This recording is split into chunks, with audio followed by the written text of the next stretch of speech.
So hello lovely viewers, आज मैं आपके लिए एक्सप्लेन करने वाली हूँ द डीमन हंटर का एपिसोड 2। इसकी पहले वीडियो का लिंक आपको डिस्क्रिप्शन में मिल जाएगा, तो आप वहाँ से चेकआउट कर सकते हैं। तो जैसा कि पिछले एपिसोड में हमने देखा था, हमारे हीरो मिंगशन ने सिर्फ 15 साल की उम्र में ही उसकी सीक्रेट टेक्निक को रियलाइज किया था। साथ ही युन फैमिली ने मिंगशेंग और मिस युन की सगाई तोड़ दी थी, क्योंकि उन्हें लग रहा था कि सेंटेस मरने वाली है तो मिंग फैमिली का स्टेटस नीचे आ जाएगा। जिसके बाद सेंटेस ने फैंग युन और उसके फादर वान हाई की तगड़ी धुलाई कर दी थी, क्योंकि उन्होंने उसे बुढ़िया बोला था। तो अब आगे हम देखते कि सेंटेस फायर हॉल में वापस आ चुकी है। वो अपने भाइयों से पूछती है कि बताओ हमारे पास कितने टैलेंटेड डिसाइपल्स हैं। जिस पर जैंग बताते हैं कि मेंगजू और वेनिंग अभी अभी एनलाइटन हुए हैं। वो सिर्फ 18 साल के हैं, मगर फिर भी कल्टीवेशन की बॉडीलेस लेवल पर पहुंच चुके हैं। सेंटेस पूछती है कि क्या उन्हें सीक्रेट टेक्निक रियलाइज हुई है, जिस पर जैंग बताती है कि अभी तक तो बिल्कुल नहीं। तो सेंटेस बहुत गुस्सा हो जाती है। वो कहती है कि ये बच्चे 18 साल के घोड़े हो चुके हैं, मगर फिर भी अभी तक खुद की टेक्निक नहीं ढूंढ पाए। ऐसे बच्चे किसी काम के नहीं होते।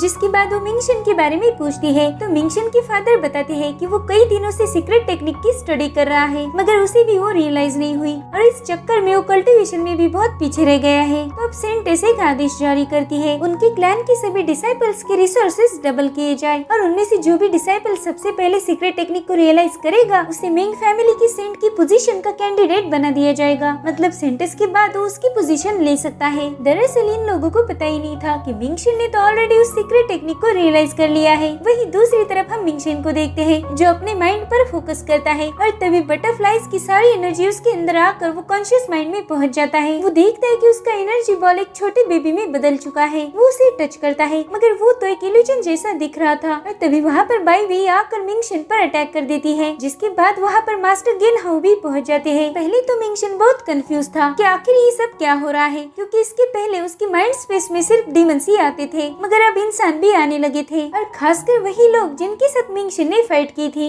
वो कहता है कि ये तो बड़ी अच्छी बात है, वैसे भी डीमंस को मार मार के मैं पक गया था। जिसके बाद वो मास्टर गेन हाउस से कहता है कि बढ़ाओ, तुम जरा रुक जाओ, पहले मैं बाई वी से निपट लेता हूँ। अब उन दोनों में तगड़ी फाइट शुरू हो जाती है, मगर मिंगशन उस पर अटैक नहीं कर पा रहा था, क्योंकि वो कई सारे इल्यूजन क्रिएट करके मिंगशन को चकमा दे रही थी और फिर एक ही वार में वो उसे मार देती है। उसी वक्त मिंगशन माइंड स्पेस से बाहर आ जाता है। वो कहता है कि यार उसने तो एक ही झटके में मुझे मार दिया। वो सोच रहा था कि उस दिन होटल में मैंने ऑटम लीव्स का यूज करके उसके अटैक को डॉज किया था और इसीलिए मैं बच गया था, नहीं तो उस दिन भी मारा जाता। अब वो समझ गया था कि बाय वे ही उसकी कल्टीवेशन के दम पर सामने वाले पर्सन को जितने चाहे उतने इल्यूजन दिखा सकती है। तो बेसिकली बॉडीलेस लेवल पर जाने के बाद डिसाइपल को फाउंडेशन क्रिएट करना पड़ता है। अगर वो उससे क्रिएट हो गया तो फिर उस पर्सन में ढेर सारी एबिलिटीज आ जाती है। इनफैक्ट जिनका फाउंडेशन क्रिएट होता है वो बहुत जल्दी सेंट भी बन सकते हैं। तो मिंगशन डिसाइड करता है कि उसे भी फाउंडेशन क्रिएट करना होगा और उसके लिए उसे उसकी दादी हेल्प कर सकती है, यानी कि मिंग सेंटेस। तो अगली सुबह हम सेंटेस को देखते हैं, जो अपने दोनों भाइयों से मॉर्निंग एक्सरसाइज करवा रही थी। वो अपने भाइयों से पूछती है कि बाकी सारे डिसाइपल्स कहाँ मर गए, वो क्यों नहीं आए यहाँ पर। तो उनके भाई उन्हें बताते हैं कि आज डीमन स्लेइंग का कॉन्टेस्ट है, तो सभी लोग वहीं पर गए हैं। जिस पर सेंटेस कहती है कि इन डिसाइपल से सीक्रेट टेक्निक ढूंढी नहीं जा रही और ये कंपटीशन जीत के कौन से झंडे गाड़ने वाले हैं। वहीं दूसरी तरफ मॉनेस्ट्री में डीमन स्लेइंग कॉन्टेस्ट स्टार्ट हो जाता है और सबसे पहला मुकाबला बायगुन और मिंगशन के दरमियान था। बायगुन बॉडीलेस की प्राइमरी लेवल पर पहुंच गया था, तो सभी डिसाइपल के सामने शो ऑफ करके मिंगशन से फाइट करने लगता है। वो कहता है बेटा मिंगशन, पिछली बार तो तुम दुम दबाकर भाग गए थे, मगर इस बार मैं तुम्हें नहीं छोड़ूंगा। बायगुन अब मिंगशन पर अटैक कर रहा था और मिंगशन उसे ब्लॉक करते जा रहा था। तो बायगुन कहता है मिंगशन, क्या तुम्हें सिर्फ डॉज करना आता है। जिस पर मिंगशन कहता है भाई, अगर मैंने अपनी सोड बाहर निकाली ना तो तू डर के मारे भाग जाएगा, तो तेरी भलाई इसी में है। अब ये सब देखकर वहाँ खड़े डिसाइपल पूछ रहे थे कि आखिर मिंगशन सिर्फ डॉजिंग ही क्यों कर रहा है। तो सीनियर रुचि कहता है कि बायगुन के पास जेड फायर स्पीयर टेक्निक है, शायद इसी वजह से वो खुद को सेफ रख रहा है। वेल, अगर ये ऐसे ही फाइट करता रहा तो डेफिनेटली हार जाएगा। इधर बायगुन मिंगशन पर पूरी तरह से डोमिनेट कर रहा था। वो उससे पूछता है कि तुम कायर जैसे क्यों लड़ रहे हो। तो मिंगशन कहता है कि सीनियर, जब आप फाइट करते हो तो उसी पर ध्यान दिया करो। जिसके बाद वो तुरंत ही बायगुन को किक मार देता है। तो बायगुन उसकी एक खास मूव फायर स्पीयर का यूज करके मिंगशन पर अटैक करने लगता है और अब मिंगशन उसकी सीक्रेट टेक्निक ऑटम लीव्स का यूज करता है और इसी के साथ बायगुन सीधा आसमान से जमीन पर आकर गिर जाता है। तो इस तरह से एक ही मूव में मिंगशन ने मैच जीत चुका था। अब वहाँ मौजूद सभी डिसाइपल मिंगशन से पूछते हैं कि ये तुमने कौन सी टेक्निक यूज की, हमें तो तुम दिख भी नहीं रहे थे। और तभी वो देखते कि वहाँ पर कुछ पत्ते गिर रहे हैं हालांकि वहाँ पर वो पेड़ था ही नहीं। और तभी वो लोग समझ जाते हैं कि भाई ये तो उसकी सीक्रेट टेक्निक है। ये बात आग जैसी पूरी टाउन में फैल जाती है। अब मिंगशन के साथ नेक्स्ट फाइट के लिए मास्टर गिनहाउ टोटल 10 डिसाइपल को भेज देते हैं। अब उन्होंने ऐसा क्यों किया, इसकी भी एक कहानी है। दरअसल कॉन्टेस्ट के पहले दिन ही मिंगशन मास्टर गिनहाउ के लिए रिश्वत के तौर पर ढेर सारी वाइन लेके गया था और उसी ने रिक्वेस्ट की थी कि मेरी फाइट 10 डिसाइपल के साथ अरेंज करो। अब गिनहाउ एक नंबर के पियक्कड़ थे तो वो मिंगशन की बात मान लेते हैं और इसीलिए ये मैच हो रही थी। वो सभी डिसाइपल्स मिंगशन से कह रहे थे कि एक सीक्रेट टेक्निक सीखने से तुम हमसे ज्यादा पावरफुल नहीं बन सकते हो, तुम्हारी टेक्निक हमारी लेवल्स के आगे कुछ भी नहीं। अब एक डिसाइपल बड़ी तेजी से मिंगशन पर अटैक करने आ जाता है मगर वो उतने ही तेजी से एक लात खाकर नीचे गिर जाता है, जिसके बाद वो सभी डिसाइपल्स एक साथ मिंगशन पर अटैक कर देते हैं और तभी मिंगशन अपनी माइंड स्पेस का यूज करते हुए 1 बाय 1 सभी को हिट करता है। इस वक्त बाकी लोगों के लिए समय बहुत धीरे धीरे चल रहा था और ये सब मिंगशन की टेक्निक का कमाल था। दरअसल वो टाइम धीरे नहीं था बल्कि मिंगशन बहुत तेज था। अब उस सभी को घायल करके एक साथ नीचे गिरा देता है। वहाँ मौजूद किसी को भी यकीन नहीं हो रहा था कि मिंगशन ने सिर्फ सिंगल अटैक में उन 10 लोगों को हरा दिया। उन सभी को मिंगशन की सीक्रेट टेक्निक बहुत ज्यादा डरावनी लग रही थी। अब मिंगशन सीनियर उची से कहता है कि अगर आपको फाइट करनी है तो मैं रेडी हूँ। उसी मिंगशन को गौर से देख रहा था। दरअसल सीनियर उची से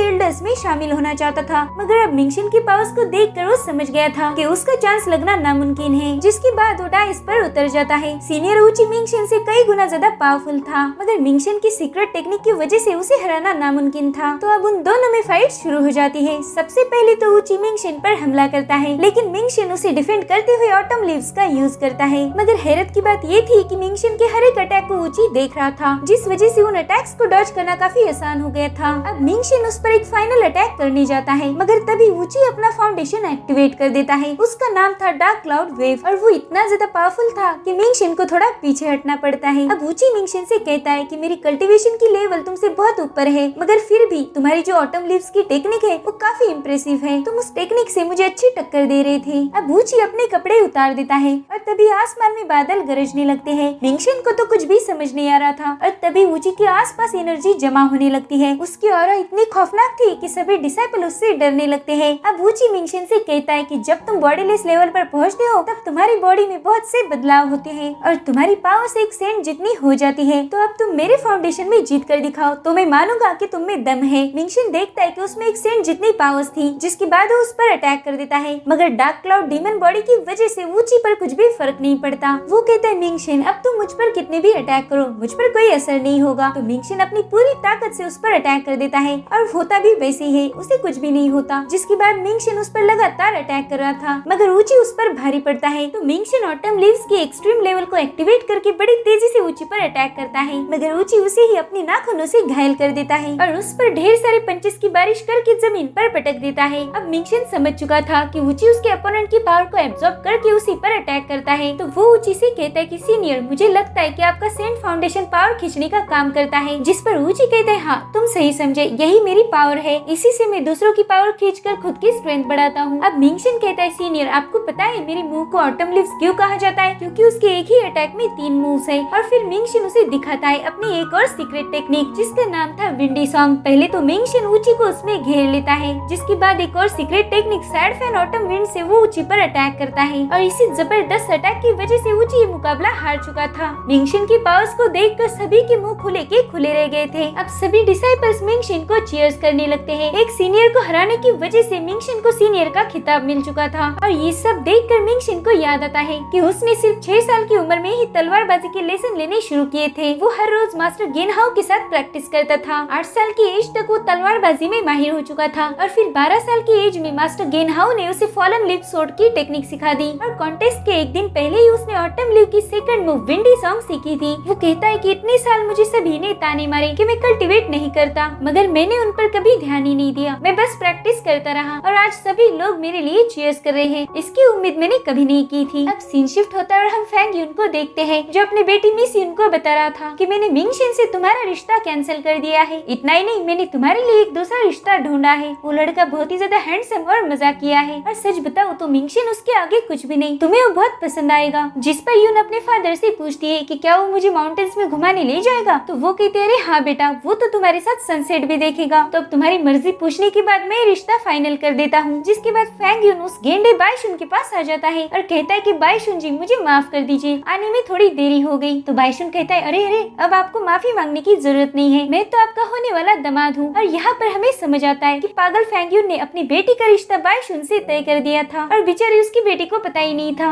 अब फैंग युन उससे पूछता है कि आज मॉनेस्ट्री में कॉन्टेस्ट हुए हैं, तो तुम्हें क्या लगता है कि मिंगशन वो कॉन्टेस्ट जीत पाएगा? जिस पर बाइशुन बताता है कि मेरा भतीजा ऊंची बहुत पावरफुल है, मिंगशन उसके सामने 1 मिनट भी नहीं टिक पाएगा, तो क्या ही कंपटीशन जीतेगा। और उतने में ही वहाँ पर बाइशुन के 2 सर्वेंट्स आ जाते हैं। वो दोनों भी बड़े सदमे में थे और अब वो ऐसी खबर सुनाते हैं कि इन्हें भी सदमा लग जाएगा। वो बताते हैं कि मिंगशन ने बाइगुन और ऊंची दोनों को भी कॉन्टेस्ट में हरा दिया है और अब वो सीनियर बन चुका है। ये खबर सुन के बाइशुन अपने ही सर्वेंट को पीटने लगता है और फैंग युन खुद को ही कोसने लगता है कि अच्छा खासा युन का रिश्ता तय हुआ था मिंगशन के साथ, मैंने खुद ही तोड़ दिया, मैं बहुत बड़ा बेवकूफ हूँ। अब अगले सीन में हम शुआन जी को देखते हैं। ये वही बंदा था जिसने मिंगशन से 1 महीने पहले सीक्रेट टेक्निक को रियलाइज किया था। वो अपने मास्टर को कॉन्टेस्ट की विनर लिस्ट दिखाता है और कहता है कि मास्टर, मिंगशन ने उसकी सीक्रेट टेक्निक को रियलाइज कर लिया है और साथ ही कॉन्टेस्ट का विनर भी वही था। हर जगह उसी के चर्चे हो रहे हैं। तो उसके मास्टर कहते हैं, हाँ मैंने भी उसके बारे में सुन रखा है। सेंटेस के बाद वही सेंट की पोजीशन का हकदार है और तुम्हारा भी कॉम्पिटिटर है। जिस पर शुआन जी कहता है कि वो मेरा कॉम्पिटिटर हो ही नहीं सकता, क्योंकि जब तक वो मेरी लेवल पर पहुंचेगा तब तक मैं ऑलरेडी यांशी माउंटेन में पहुंच चुका हूँगा। वही दूसरी तरफ फायर हॉल में मिंग फैमिली से दूर दूर के रिलेटिव्स आ रहे थे और मिंगशन के फादर को कांग्रेट्स कर रहे थे, क्योंकि एक लंबे अरसे के बाद किसी ने सीक्रेट टेक्निक को रियलाइज किया था और वो भी इतनी कम उम्र में। तभी वहाँ पर एल्डर जैंग आ जाते हैं और कहते हैं कि मिंगशन सेंट बन सकता है, इस बात का ढिंडोरा पीटने की जरूरत नहीं है, वैसे भी हमारे बहुत दुश्मन हैं, तो ज्यादा खुशियाँ मत मनाओ। जिसके बाद वो मिंगशन के फादर डाइचंग से कहते हैं कि एक काम करो, पूरे गाँव को दावत पर बुलाओ। ये सुनकर डाइचंग सोचते हैं कि अभी तक तो खुद ही बोल रहे थे कि ज्यादा खुशियाँ मत मनाओ और अब गाँव वालों को खाने पर बुला रहे हैं, बताओ ये भी बड़े अजीब है। तो जैंग के ऑर्डर्स के अकॉर्डिंग सभी को खाने पर बुलाया जाता है। तो अब अगले दिन मिंगशन सेंटेस के साथ प्रैक्टिस ग्राउंड पर था। सेंटेस पहले तो उस पर अटैक करती है, जिसके बाद वो अपनी वेपन से मिंगशन की बॉडी पार्ट्स पर टच करते हुए आखिर में उसके फोरहेड पर उस वेपन को लगा देती है और तभी मिंगशन के अंदर एक फ्लेम सीड आ जाता है। वो कहती कि अब तुम रिफाइनमेंट भी कर सकते हो, साथ ही तुम एक फर्नेस बन चुके हो, इसलिए अब तुम फाउंडेशन भी बना सकते हो। जिसके बाद वो मिंगशन को बताती है कि फाउंडेशन बनाने की टेक्निक यांशु माउंटेन से ही हमें मिली है और फाउंडेशन बनाने के लिए डीमन पिल की जरूरत होती है। डीमन पिल्स को तुम अपने रिफाइनमेंट में डालकर एक फाउंडेशन बना सकते हो। अब जल्द ही डीमन स्लिंग कॉन्टेस्ट होने वाला है, तब तक तुम अपनी लेवल्स बढ़ाकर बॉडी लिस्ट तक पहुंच जाओ। एक बार तुम बॉडी लिस्ट लेवल पर पहुंच गए तो उसके बाद तुम फाउंडेशन बना सकते हो। अब दफा हो जाओ और स्टडी करो। जिसके बाद हम देखते हैं कि मिंगशन अपनी माँ की ड्राइंग निकालता है और तभी उस ड्राइंग में से कुछ बटरफ्लाइज बाहर आकर मिंगशन को माइंड स्पेस में ले जाती है। अब मिंगशन के वहाँ पहुँचते ही वहाँ पर एक मॉन्स्टर आ जाता है, तो मिंगशन उसे एक ही अटैक में खत्म कर देता है और तभी उसे फील होता है कि उस मॉन्स्टर को खत्म करते ही उसकी पावर्स बढ़ गई है। इसका मतलब था कि अब वो जितने भी मॉन्स्टर को मारेगा उतनी ही उसकी पावर्स बढ़ती जाएगी। तो वो वहाँ आए सभी मॉन्स्टर को खत्म करना शुरू कर देता है और इसी के साथ उसकी मैरो वॉशिंग की लेवल पूरी हो जाती है। अब वो कहता है कि इसी तरह से मैं अपनी पावर्स को बढ़ाते हुए बॉडीलेस लेवल तक पहुँच सकता हूँ, मगर ये मुझे कॉन्टेस्ट शुरू होने से पहले करना होगा। जिसके बाद वो माइंड स्पेस से वापस आ जाता है और देखता है कि लियूकिन उसे इशारे करके घर से बाहर बुला रही थी, तो वो उसके साथ चला जाता है। दरअसल मिंगशन के फादर इन दोनों के साथ सेलिब्रेट करना चाहते थे। अभी लोग पार्टी करने लगते हैं। मिंगशन को लियूकिन की तरफ देखते हुए याद आता है कि कैसे 10 साल पहले उसके फादर उसे मिंगशन के घर लाए थे, तब से वो यहीं पर रह रही थी और वो दोनों काफी अच्छे दोस्त भी थे। वो कहता है कि मेरी लाइफ में बस 2 ही लोग इम्पोर्टेंट है, मेरे फादर और लियूकिन, उनकी जगह मैं किसी को नहीं दे सकता। अब मिंगशन के फादर और लियूकिन बहुत सारी शराब पी लेते हैं। उसके फादर कहते हैं कि बेटा तुम रैंकिंग में आगे रहो या पीछे, तुम मेरे हमेशा दिल के करीब रहोगे। और लियूकिन कहती है कि मिंगशन तुम्हें किसी से डरने की जरूरत नहीं है, मैं तुम्हें हमेशा प्रोटेक्ट करूंगी। अब अगले सीन में हम बाइशुन को देखते हैं जो उसकी मिस्ट्रेस के साथ सो रहा था। तब एक टेंटिकल उसे उठाने की कोशिश करता है, मगर बाइशुन को लगता है कि ये हरकत उन लड़कियों की है, तो कहता है अब तो मैं थक चुका हूँ, तो मुझे सोने दो। ये सुनकर वो टेंटिकल सीधा उसके मुंह के अंदर घुस जाता है और उसकी तुरंत ही नींद खुल जाती है। उससे मिलने के लिए मिस्टर स्माइलिंग आया था। स्माइलिंग को देखकर बाइशुन की हालत खराब हो जाती है। वो पूछता है कि आपका यहाँ कैसे आना हुआ, जिस पर स्माइलिंग कहता है कि मुझे तुमसे एक काम था, बताओ करोगे? तो बाइशुन कहता है कि ना बोलने की मेरी हिम्मत नहीं है, बताइए मैं आपके लिए क्या कर सकता हूँ। तो कहता है कि इस साल की डीमन स्लेइंग कॉन्टेस्ट में तुम्हें एक बंदे को मारना है, तो बताओ क्या ये काम तुम किसी से करवा सकते हो? जिस पर वो कहता है हाँ, मैं ये काम कर दूंगा। अब स्माइलिंग उसे एक नाम बताकर वहाँ से चला जाता है और बाईशुन दोबारा से सो जाता है। थोड़ी देर बाद बाईगुन वहाँ पर आ जाता है। वो काफी गुस्से में था। वो अपने अंकल से पूछता है कि बताओ मेरी जगह आप क्यों मिस यून से शादी कर रहे हो, मैं उससे प्यार करता हूँ। और ये सीन भी यहीं पर कट हो जाता है। अगले सीन में हम देखते हैं कि इस साल की डीमन स्लेइंग कॉन्टेस्ट में तीनों सेंट फैमिलीज और चारों मॉनेस्ट्रीज शामिल हुई है। यहाँ पर एक से बढ़कर एक पावरफुल डिसाइपल्स आए थे। मेंग फैमिली अभी तक वहाँ नहीं पहुँची थी, जिस वजह से कॉन्टेस्ट शुरू नहीं किया जाता। थोड़ी देर में मेंग फैमिली के लीडर ल्यूकिन और मिंगशिन को लेकर कॉन्टेस्ट में पहुँच जाते हैं। उन्हें वहाँ देख उनके दुश्मन बाईगुन, बाईशुन और फैंगयुन अपने दांत पीस रहे थे। वो सभी लोग मिंगशिन को खत्म करना चाहते थे। अब एल्डर ज़ैंग कॉन्टेस्ट देखने बैठ जाते हैं, जिसके बाद होस्ट सभी को बताता है कि यानशु माउंटेन हर साल डीमन स्लेइंग प्रतियोगिता का आयोजन करती है ताकि डिसाइपल को उनके टैलेंट को निखारने का मौका मिले। इसमें डिसाइपल्स का फायदा होता है, क्योंकि जब ये डिसाइपल्स एक डीमन हंटर बनते हैं तब उनके पास डीमंस को हराने के लिए बहुत सारी पावर्स होती है। और इस साल का कॉन्टेस्ट जीतने वाले डिसाइपल को यूएनजी पैलेस की तरफ से सेंट लिक्विड का रिवॉर्ड मिलेगा। उस लिक्विड के एक ही ड्रॉप की कीमत 10,000 टेल्स है। इसका मतलब ये रिवॉर्ड काफी कीमती है। इस लिक्विड के एक ही ड्रॉप से कोई आम इंसान भी एक ही दिन में बॉडीलेस लेवल पर पहुंच सकता है। आमतौर पर लोगों को इस लेवल पर पहुंचने के लिए सालों साल लग जाते हैं। और अगर कोई बॉडीलेस लेवल का डिसाइपल इस लिक्विड को कंज्यूम करता है तो बहुत ही स्ट्रॉन्ग फाउंडेशन क्रिएट कर पाएगा। उसकी फाउंडेशन में पूर्वजों की पावर्स भी शामिल होंगी, जिस वजह से वो इमेंसली पावरफुल बन जाएगा। तो अगर तुम्हें रिवॉर्ड जीतना है तो इस स्क्रॉल पर सिग्नेचर करो। वो स्क्रॉल देखकर सभी डिसाइपल थोड़ा डर जाते हैं, क्योंकि वो समझ गए थे कि ये कॉन्टेस्ट बहुत ही खतरनाक होने वाला है और इसमें उनकी जान भी जा सकती है। अब होस्ट कहता है कि अगर तुम्हें इसे साइन करने में डर लग रहा है तो तुम लोग क्विट कर सकते हो। तो कुछ डिसाइपल खुद की जान बचाने के लिए स्क्रॉल पर साइन नहीं करते। तभी मिंगशिन साइन करने के लिए आगे बढ़ता है, मगर ल्यूकिन उसका हाथ पकड़कर कहती है कि बस थोड़ा रुक जाओ। और तभी वहाँ पर शुएनजी आ जाता है। शुएनजी को टॉप जीनियस के नाम से भी जाना जाता था, क्योंकि उसे ही सबसे कम एज में सीक्रेट टेक्निक रियलाइज हुई थी। अब वो जाकर अपने ब्लड से उस स्क्रॉल पर साइन कर देता है। उसके बाद मिंगशिन साइन करने आ जाता है। तभी वो एक डिसाइपल को साइन करते हुए देख लेता है। उसकी स्वॉर्ड काफी अजीब थी और वो किसी अलग ही सेक्ट से बिलोंग करता था। अब कुछ ही डिसाइपल्स बड़ी हिम्मत करके उस स्क्रॉल को साइन करते हैं, मगर यून फैमिली का डिसाइपल सभी पावरफुल लोगों के नाम देखकर क्विट कर देता है, जिस वजह से फैंगयुन बहुत गुस्सा हो जाता है और उसे सेक्ट से बाहर निकालने का हुक्म देता है। अब सभी के साइन होने के बाद होस्ट बताता है तुम्हारी जान की जिम्मेदारी अब तुम्हारी है, तो कोशिश करो कि तुम लोग जिंदा बच पाओ। अब मेंशन के पगोडा से एक एनर्जी बाहर निकलकर सीधा आसमान में चली जाती है और उससे युएंग लैंड ओपन हो जाता है। डिसाइपल को कुछ भी समझ नहीं आ रहा था कि वहाँ पर एग्जैक्टली क्या हो रहा है, और तभी उनके पैरों के नीचे की डाइज ओपन हो जाती है और ये लोग सीधा नीचे जाने लगते हैं। दरअसल वो एक पोर्टल के जरिए युएंग के जंगल में पहुँच जाते हैं और इसी के साथ ही कॉन्टेस्ट भी शुरू हो जाता है। युएंग के जंगल में बहुत ही खतरनाक मॉन्स्टर्स थे, तो डिसाइपल्स को देखते ही निगलने लगते हैं। इधर मिंगशिन भी वहाँ पर पहुँच जाता है और जाते ही डीमंस को मारना शुरू कर देता है। युएंग के जंगल में डीमंस के टोटल 4 क्लैंस थे, जिनके नाम थे टियान, डाई, जुयान और हुयांग। हुयांग लेवल के डीमन सबसे ज्यादा कमजोर थे, तो टियान लेवल्स के डीमन सबसे ज्यादा पावरफुल। तो अभी डिसाइपल जितने ज्यादा डीमंस को मारेंगे उतनी ही ज्यादा डीमन पील उन्हें मिलेगी। और इस डीमन पील को कन्वर्ट करने के लिए एक स्टेशन बनाया था। वहाँ पर एक बंदा था जो इन डीमन पील को कन्वर्ट करके पॉइंट्स बनाएगा। तो जितने ज्यादा स्ट्रॉन्ग डीमन को ये लोग मारेंगे उतने ही ज्यादा पॉइंट अर्न करेंगे। ये कॉन्टेस्ट 3 दिनों तक चलने वाली थी, तो इन दिनों में जो भी सर्वाइव करके सबसे ज्यादा पॉइंट्स हासिल करेगा वही इस प्रतियोगिता का विनर होगा।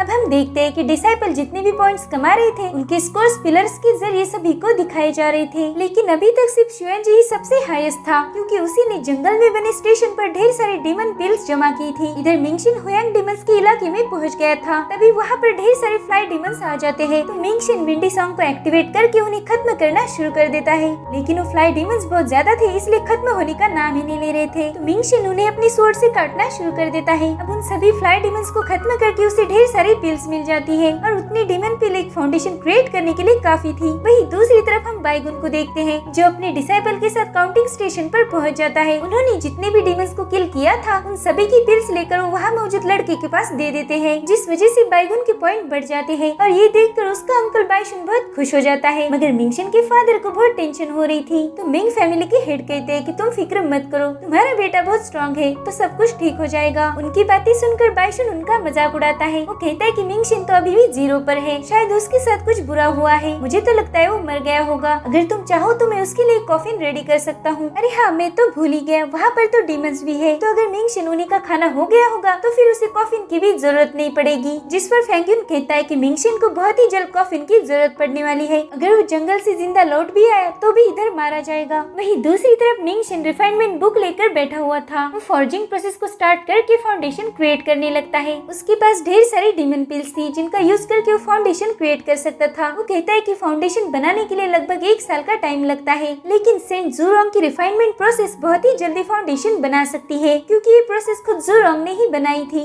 इसमें डीमन पिल को मॉल्टन फायर में पिघलाकर फाउंडेशन बनाया जा सकता था। और तभी हम देखते कि मॉल्टन फायर से 2 स्नेक बाहर आ जाते हैं और वो मिंगशिन को बाइट करते हैं। दरअसल इस प्रोसेस में फाउंडेशन काफी जल्दी बनता था, मगर इसमें पेन भी बहुत ज्यादा थी, जिस वजह से बहुत ही कम लोग इसे परफॉर्म कर पाते थे। अब मिंगशिन को भी बहुत ज्यादा दर्द हो रहा था और तभी उसे माइंड स्पेस का बेबी दिखता है जो पहली बार अपनी आंखें खोलता है। तो मिंगशिन को लग रहा था कि शायद उसने फाउंडेशन क्रिएट कर लिया है, इसलिए फॉर्जिंग प्रोसेस से बाहर आ जाता है। मगर वो डीमन पिल सबसे लोअर रैंक वाले डीमंस की थी, जिस वजह से फाउंडेशन बन ही नहीं पाता। तो मिंगशिन समझ जाता है कि उसे हाई पावर वाले डीमंस को खत्म करना होगा, तभी वो फाउंडेशन बना पाएगा। तो अब वो डीमन पिल लेकर स्टेशन पर पहुंच जाता है। तभी वो देखता है कि शियांजी भी अपनी पिल जमा कर लौट रहा था। वो दोनों भी एक दूसरे को घूर कर देखते हैं और अपने अपने रास्ते निकल जाते हैं। अब मिंगशिन जाकर उस बंदे से कहता है कि मेरी पिल्स को टैली करो, जिस पर वो बंदा कहता है दिखाओ कितनी पिल्स है तुम्हारे पास। तो मिंगशिन उसे अपनी पिल की सैक दे देता है। इतनी सारी पिल्स को देखकर उस बंदे के तो होश ही उड़ जाते हैं, जिसके बाद मिंगशिन की रैंकिंग बढ़ने लगती है और वो इतनी बढ़ती है कि सीधा टॉप पर जाके रुक जाती है। ये सब देखकर फैंगयुन और बाइशुन तो शॉक हो जाते हैं। इधर वो बंदा मिंगशिन को मुबारकबाद देता है और कहता है कि आप तो टॉप रैंकिंग में पहुंच गए हैं, जिस वजह से आपको ये रिवॉर्ड मिलेगा। मिंगशिन देखता है कि उसे रिवॉर्ड में एक मैप मिला था और साथ ही 2 सिल्वर बॉल्स थे। मिंगशिन अपने रिवॉर्ड से काफी खुश था, क्योंकि उसे पता था कि मैप उसके बहुत काम आने वाला था। लेकिन तभी हम देखते हैं कि एक डिसाइपल उस पर नजर रख रहा था। तो मिंगशिन उस मैप को फॉलो करते हुए स्कारलेट डेजर्ट में पहुंच जाता है। वहाँ पर सबसे ज्यादा पावरफुल यानी टीएन लेवल्स के डीमन रहते थे। वहीं दूसरी तरफ हम एक डिसाइपल को देखते हैं जो बहुत जख्मी हालत में भाग रही थी। उस पर किसी ने हमला किया हुआ था और तभी उसके सामने एक डिसाइपल आ जाता है, तो वो वहीं पर रुक जाती है और अचानक से ढेर सारी स्वॉर्ड उसके जिस्म में घुसकर उसे खत्म कर देती है। जिसके बाद वो डिसाइपल उस लड़की की स्टोरेज बैग निकाल कर अपने सीनियर को दे देता है। वो टोटल 3 लोग थे जिन्हें डीमंस को नहीं बल्कि इंसानों को मारना ज्यादा पसंद था। वहीं दूसरी तरफ हम मिंगशिन को देखते हैं जो स्कारलेट डेजर्ट में डीमंस को ढूंढ रहा था। वो कहता है कि मैप में सिर्फ इतना ही बताया है कि यहाँ पर स्ट्रॉन्ग डीमंस है, मगर उन डीमंस के नाम इसमें नहीं दिए गए। पता नहीं मुझे अब कैसे डीमन का मुकाबला करना होगा। और तभी वो देखता है कि वहाँ की जमीन के अंदर एक डीमन घूम रहा है और वो तुरंत ही बाहर आकर मिंगशिन पर हमला कर देता है, मगर मिंगशिन अपनी स्वॉर्ड से खुद को बचा लेता है। जिसके बाद वो डीमन दोबारा से जमीन के अंदर घुस जाता है और इस बार पूरी तरह से बाहर आ जाता है। वो एक विशाल हाई रैंक डीमन था जिसे सिकल डीमन भी कहा जाता है। सिकल डीमंस की पावर्स एक बॉडीलेस लेवल के वॉरियर जितनी ही होती है। अब वो डीमन मिंगशिन पर अटैक करने लगता है, मगर मिंगशिन उसके सारे अटैक से बचते हुए पीछे जाकर उसकी बॉडी पर कट मार देता है। मगर सिकल डीमंस की शील्ड बहुत ज्यादा स्ट्रॉन्ग रहती है, जिस वजह से मिंगशिन की स्वॉर्ड उसका कुछ भी बिगाड़ नहीं पाती। लेकिन उसे पता था कि सिकल डीमन की पूंछ और सिर पर वार करके उसे मारा जा सकता है, क्योंकि वही उसके वीक पॉइंट्स थे। तो मिंगशिन उसकी पूंछ पर अटैक कर देता है, जिस वजह से वो डीमन दोबारा से जमीन में घुस जाता है और अब वो अचानक से बाहर आकर मिंगशिन पर हमला करने लगता है। लेकिन मिंगशिन बहुत ज्यादा तेज था, जिस वजह से वो इधर उधर भागने लगता है। वो देखता है कि सिकल डीमन सिर्फ हमला करने के लिए बाहर आता है और उसके बाद दोबारा से जमीन में छुप जाता है। और तभी मिंगशिन की माइंड स्पेस का बेबी अपनी फिंगर मूव कर देता है, जिससे मिंगशिन में एक और एबिलिटी आ जाती है जिसे स्काई आई कहा जाता था। स्काई आई के जरिए वो जमीन के अंदर भी देख सकता था। मिंगशिन उसी पावर का यूज करके उस डीमन से फाइट करने लगता है। सबसे पहले तो उस डीमन के सिर में अपनी स्वॉर्ड घुसा देता है, जिसके बाद वो अपनी secret technique sad fan autumn wind का यूज करता है और उस डीमन को जगह जगह घायल करके उसे खत्म कर देता है। उस डीमन के मरने के बाद वो उसकी पिल निकाल लेता है। ऐसी एक ही पिल फ्लाई डीमन की 10 पिल के मुकाबले की थी, क्योंकि ये पिल बहुत ज्यादा पावरफुल थी। अब मिंगशिन अपनी माइंड स्पेस में पहुंच जाता है और उस बेबी को देखने लगता है। उसकी आंखें अब बंद थी। तो मिंगशिन कहता है, अरे तुम तो अभी अभी जाग रहे थे और तुरंत ही कैसे सो गए? मुझे तो पता भी नहीं कि तुम जिंदा भी हो या नहीं। तो यही चेक करने के लिए मिंगशिन उसे डराने लगता है, मगर वो बेबी हिलता भी नहीं। तो मिंगशिन खुद से ही कहता है, हाँ मुझे पता है, ये बहुत घटिया आइडिया था मेरा। चलो अब मुझे भी डीमंस को मारने जाना है। तो मिंगशिन डीमंस को मारने चला जाता है और ये एपिसोड भी यहीं पर खत्म हो जाता है। Thank you for watching. Bye bye, take care.